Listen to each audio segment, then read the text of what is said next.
start by simply believing that you and I, no matter how big or small you are, we can all make a difference. Good day, friends and Madlang viewers! Welcome to the 4th episode of Mad Talks Show, kwentong bayanihan na puno ng inspirasyon at dedikasyon, and of course, the magic of volunteerism. I am your host, ang beauty and brains ng universe, Catriona J. surfing from San Fernando, Laguna. And of course, with me and first time to be my co-host in this show, let's welcome Patch or PJ. Yes, Jake, it feels great to be finally here sa Mad Talk Show.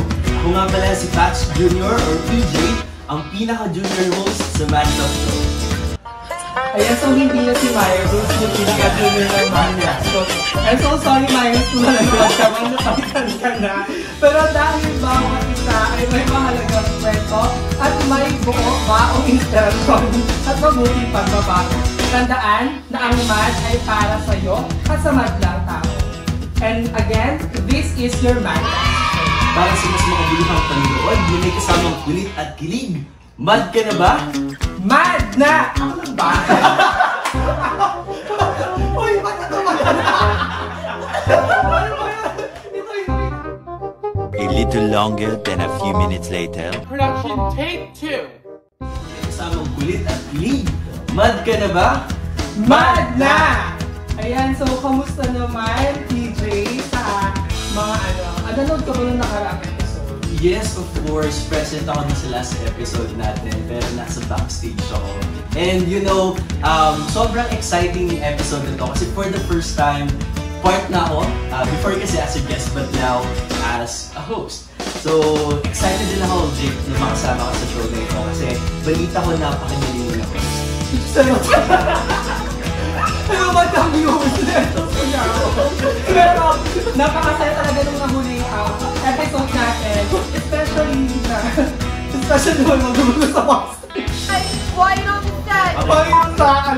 Hindi, pero napakasaya po ng nahuling episode namin. Especially na pinag-usapan natin yung recent lang na natapos nating Mad Talks Padayon na alam ko isa ka sa mga punong abala. So how was that experience for you, PJ? Well, napakasaya nun, Jake. Aside from meeting other Mad volunteers, marami rin ako natutunan from our speakers, especially dun sa mga audience natin. So overall, it was really a great experience and we would like to thank all those people behind the show and all those people who supported us all throughout from start up until the end. Yan, so maraming salamat po sa lahat ng sumama sa amin, nakiiyak, nakitawa at nagmahal, syempre. So, ngayon, hindi na natin ito patatagalin, syempre, we're back for another inspiring show. So, welcome to our 4th episode with new youth organizations, volunteers, and of course, new hosts. So, makakasama ngayon sa ating show ay si, mas kilala mo?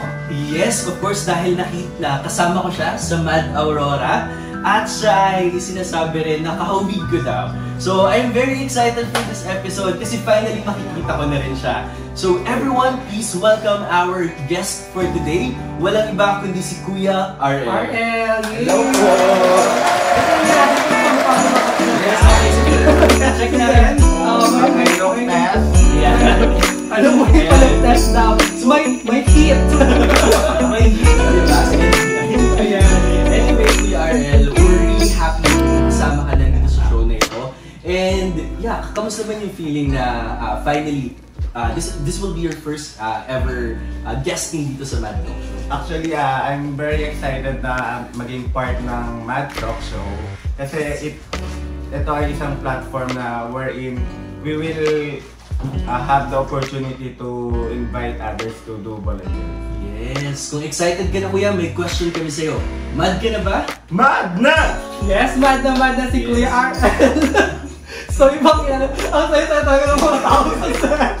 Anyway, ipapakilala mo naman yung sarili mo sa atin. Siyempre yung mga nandito sa set, kakilala ka na, Kuya RL. Pero hindi pa lahat ng nasa audience natin online ay kilala pa si Kuya RL. So, we'll do a quick GTKY the Mad way. So, una mong sasabihin ang iyong full name and then nickname, where you are from originally or current location. So, what's your work or what keeps you busy these days? And first Mad Camp po natin and year and anything na favorite mo na you want to share to our audience. Okay, My name is Ralph Lawrence Manubay, but you can call me RL for short. And I'm originally from Mandaluyong and currently working po sa government, sa Pag-ibig, na sana all meron. Huwag na po sa akin maghanap ng Pag-ibig dahil wala din po. Joke lang yun. First madcam ko is Sorsogon, last year, 2022. Yan. That's my favorite is favorite number is 3 because my birthday is March 3, 1993. Okay, siguro ang 3. Hindi kaya pala mahal na mahal Yeah, natin. kaya mahal na mahal Sana natin. siya yung natin, guest natin ng episode 3 din. Pero, and maraming salamat Kuya RL for introducing yourself sa ating madlang viewers. Pero we'll get to know you more sa mga questions natin para sa Mad Talks show. So handa ka na ba? Yes, ready. Yes, ready na po siya. So, bibilisan pa natin dito kasi parang editor, pwede niya akong bardahin. So, first question, Kuya RL. How did you find out about MAD and what made you decide to join MAD? Ayun, na-discover ko si Mad nung pandemic, during pandemic. Kasi I'm from Mandaluyong and working at Mandaluyong din. May mga co-work din kasi ako na malalayo. So naghahanap sila ng apartment around the area para hindi na sila magbiyahe. Then, meron kasi sa FB page na group na kung saan pwede kang makapaghanap ng mga apartment, ng room for rent, bed space, ganyan. Then, nakita ko doon yung pinapalit ang ating founder na si Kuya Mako. Dahil sa kanya nakilala ko sila. Ang experience ko kay actually, minessage ko muna si Kuya Mako regarding dun sa apartment kung pwedeng avail doon yung mga ka-work ko, ganyan. Then, nung na-visit ko kasi yung profile niya, yun yung time kasi na, syempre, pandemic, hindi kasi tayo masyadong nakakalabas. So, Natuwa ka ba? Nakita mo yung profile niya? Actually, kasi nakita ko yung, yun nga, parang timely kasi, timing na naghahanap kasi ako ng purpose na parang pandemic wala akong masyadong ginagawa. So, bakit hindi ako magkaroon ng parang purpose in life na makatulong sa kapwa. Actually, yung unang iniisip ko is sumali sa mga church, parang mag-serve, ganyan. Pero ayun, timing na nakita ko si I Am Mad, tapos about volunteerism nga. So, I messaged Kuya Mako na kung pwede ako mag-join dun sa activities nila. Sige go. Ang galing, okay no? na. Yeah. Sabi niya. Jake, alam mo, sobrang galing ka, di ba? From finding an apartment to finding a purpose in life. So, grabe. So, kamusta naman yung first experience mo sa MAD? So, I heard you have 4 MADCams already. Yeah. So, can you please give us like yung brief lang about your experiences doon sa mga MADCams natin? Okay. Mag-umpisa ako dun sa unang camp ko sa may Sorsogon. Actually, syempre, pag beginner ka, laging may tanong ka or may doubt ka na ano bang mangyayari pagdating doon sa venue or doon sa event. Ano bang mangyayari? Ano bang parang na-expect? Actually, nung tinanong nila ako, sabi ko wala akong masyadong expectation kasi hindi ko alam din na kung ano ba yung pinasok ko. Kumbaga, I jumped into that activity lang kasi nga gusto kong mag-volunteer, ganyan. So, yung first math experience ko, alam mo yung fulfilling siya kasi as an education graduate, hindi ko kasi na-pursue yung pagiging teacher. So through I Am Mad, so parang pag nasa Mad ako, feeling ko bumabalik yung passion ko sa pagtuturo kasi nakakahalubilo ko yung mga student, yung teacher, tapos nasa school setup ako. So parang, oh my God, nare-relive yung passion ko sa pagtuturo pag nasa I Am Mad ako. That was in Sorsogon, right? Yeah. And then, Gusto pa ata pakinggan ni Tasha. Madami siya. Muna na sa pinaka-research. Sige. pero, ayun nga, your last MADCam, kasama mo ako nun, Kuya, which is yung MAD Aurora. So, siguro yung MAD Aurora nila yung kamustahin natin. So, I think that was the time din na niloloko tayo ng mga tao, binibiro tayo that magkamukha daw tayo. Ano ang feeling? Kamusta naman? Actually, nabe-pressure ako kasi sabi ko, parang hindi naman, pero nung nakita ko nga yung mga picture na No! May similarities nga na may magkamukha tayo. Pero kidding aside sa mga audience natin, just to share, si Kuya RL talaga, very kuya figure siya. So napaka-alagay niya sa akin. Alam niya kasi na first time ko yung Mad Aurora and wala akong masyadong alam kung ano yung mangyayari. Hindi rin ako sanay dun sa sa pakikisalamuha sa mga tao kasi that was my first time. Pero si Kuya RL, very approachable siya and he really treated me like yung bunso niya. Yeah. Si Kuya RL. Totoo naman ako doon. Parang may nagagawa ko lang maganda. Pero in fairness naman si Kuya RL din talaga. Andun yung pinaka-kuya ko. Very kuya talaga siya. And yun yung way niya of helping others. Pero this time naman, I would like to ask, paano ka naman natulungan ng MAD or volunteerism in general to grow as an individual? At first kasi, ang akala ko, ako yung tumutulong. Bilang volunteer, ako yung tumutulong sa community or sa place na pinupuntahan ng IML. Pero bigla akong na-realize na ako pala yung mas natutulungan ng IML. Kasi yung emotional aspect of my life, ang laking impact ni IML. Kumbaga, yun nga, nasabi ko before na nalaman ko yung purpose ko in life.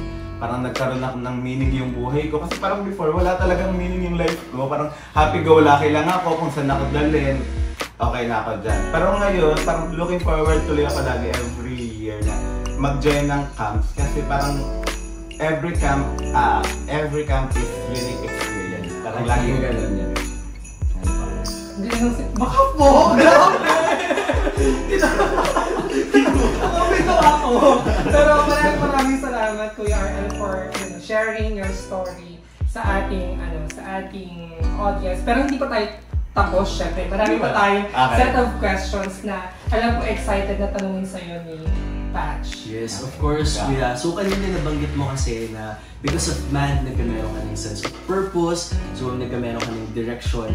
But we want to know you better. So doon sa mga experiences mo sa camp, that was 4 camps, right? So ano dun yung masasabi mong highest moment mo and also yung lowest moment mo that you think you can share and can also inspire other people, especially mga viewers natin? Okay. Mag-umpisa ako sa highest moment ko. Pero hindi siya generally about camps. Ang highest moment ko in life, nung nakilala ko si Mike. Kasi nagkaroon ng sense of direction yung life ko na dating paliwan. I mean, wala kasi talaga akong purpose since hindi ko nga nakapractice yung teaching ko. So, bahay, trabaho, gala. So, yung paulit-ulit lang yung cycle ng life ko. Until na dumating si Mad, so parang nabigyan ako ng panibagong gagawin sa buhay na hindi ka lang magtatrabaho, hindi ka lang mag-uuwi ng bahay. There's another life. And yung lowest naman po, Kuya RL? Yung lowest ko, hindi siya about camps, pero nung nawala yung grandmother ko na, kasi siya yung nag-support sa amin ever since dun sa family ko. So parang yun yung pinaka-lowest ko kasi, at namatay siya nang nasa abroad siya. So parang pagdating dito, wala kaming time to mag-dwell dun sa pain. Kasi parang, paano ko mag-iiyak, paano ko mag-grieve sa, wala naman yung parang pinaka-bangkay dun sa, yung katawan ng patay.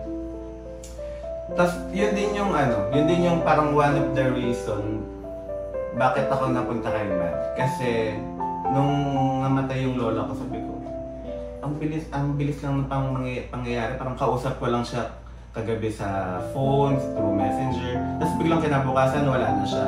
So parang naisip ko yun sa life ko na, what if mawala ako tomorrow or ganyan?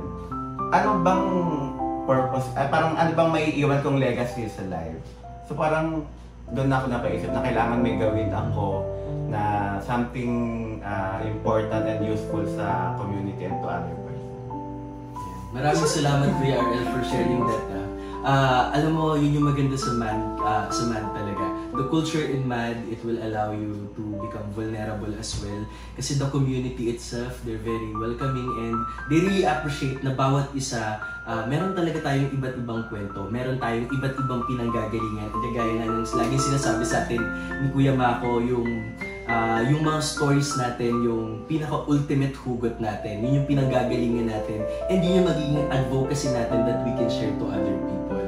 Ayun talaga, sobrang na-appreciate ka namin doon kaya. And I think yung mga viewers din natin, especially kapag, like, if they were like you na wala ding, like nalilito sila, hindi nila alam yung gagawin nila, I think this is a great avenue as well to connect with other people. And yeah, through MAD. And thank you, Pash, for that, no? Kasi tama yung hina-highlight nila Kuya RL. Kuya pa siya, Kuya RL. Kuya pala sila lahat. Pero kanina, di ba, tawa-tawa lang tayo, masaya, and then it became very serious. Pero part din talaga yun ng culture natin sa MAD na nag-open up tayo sa tao, nag-open up tayo sa bayan, gano'n. And nabanggit mo nga kanina yung hugot natin sa buhay is our biggest advocacy. Yes. And gusto ko namang tanungin sa'yo, Kuya RL, what made you say yes to be part of the ultimate hugot event ng taon, ng ating MAD Talks Padayon? Pag mini-message ako ni Kuya Mako about MAD na something may kailangan si MAD, ito yung way ko to give back naman to I Am MAD. Kasi ang laki ngang bagay na nagawa sa akin ni MAD. So parang ito na lang yung may babalik ko yung serbisyo ko na hindi naman kailangan magaling ako, hindi kailangan perfect yung ginagawa ko. Basta tumutulong ka, may ginagawa kang kahit maliit. Yun nga yung ano natin kay I Am MAD, diba? Our small things can make a big difference. Bigis siya. So, ayun Kuya RL, I think this is also something na gustong marinig ng mga audience natin. If as a volunteer, alam namin na, we all know that you're very busy as well sa work mo, pero nagagawa mo pa rin mag-serve sa other people through MAD camps and yun nga, yung MAD Talks Padayon, through advocacy natin to highlight the mental health awareness. So ano Kuya RL yung maipapayo mo to other people muna na you think also want to volunteer pero nahihiya sila or they don't think that they have the capacity to do it? Pag meron ka kasing passion or naisip mo na kailangan may magawa kang maganda sa buhay, doon nag-uumpisa yun. Pag naisip mo yun. Kasi ganyan yung nangyari sa akin. Parang naisip ko na kailangan may purpose ako in life. Kailangan may maitulong ako sa ibang tao. Hindi lang para sa sarili ko. Kasi nabubuhay tayo sa mundong ito na ang purpose naman natin is hindi parang maging, hindi naman para sabing selfish na unahin yung sarili. Pero kasi yung pagtulong sa kapwa, ang laking impact nun sa ating individuality na, oh my God, nakatulong ako sa ibang tao, yung presence ko sa kanila, na naalala nila ako, ganyan. Kahit sa FB, ina-add nila ako sa Messenger, chinachat ako na kinakamusta ko ng mga naging student natin sa camp. So parang ang laki-laking bagay nun sa akin. So kung dun sa mga tao na naghahanap ng purpose, ng reason kung para mag-volunteer sila, kailangan maisip nyo na kailangan nyo mag-volunteer. And don't be shy na i-approach yung mga taong kakilala nyo na nag-volunteer. Patulong kayo sa kanila, mag-ask kayo ng ideas sa kanila about dun sa organization na balak nyong pasukin. Or kahit nga wala kayong idea, by nearly pumasok kayo dun sa camp, kayo yung makaka-discover kung ano yung mangyayari dun sa camp. Yes. Yan, so thank you Kuya RL for sharing that, no? Especially yung pag-encourage sa ating madlang viewers na find their purpose in life, mag-partake sa mga, hindi specifically sa atin, no? Kasi hindi naman natin nag-gatekeep na sa madlang kayo pupunta. But we do encourage you to find platforms that you could utilize para makapag-extend ng help sa tao as a volunteer or, as a responsible citizen of this country. Yeah. Alright, thank you so much Kuya RL for joining us today and for your effort and for your time. Sobrang na-appreciate namin yon. And Kuya, I hope na na-enjoy mo rin ang episode natin ngayon. This is our 4th episode actually. Ayan, so Maraming salamat Kuya RL. And yes, that's it for this episode, madlang viewers. Hope you all learned something from our guest, Kuya RL, and about his topic of ang kwento ng Padayon. Ayan, so abangan muli sa aming mga susunod na mga episode ang iba pang inspiring stories from our interesting set of guests. Ayan, sa ating mga viewers, please continue supporting our Mad Talk show. You can follow us on Facebook via facebook.com/IamMakingADifference and also sa Twitter and Instagram natin at IamMad_PH and of course ang ating YouTube channel. Muli, maraming salamat po. Ako po ang beauty and brains ng universe, Catriona J. Jake Villanueva po, surfing from San Fernando, La Union. Ako naman si Patrick Jr., ang pinaka-junior na host ng Mad Talk Show. Mad ka na ba? Mad ka na ba? Mad! Bye!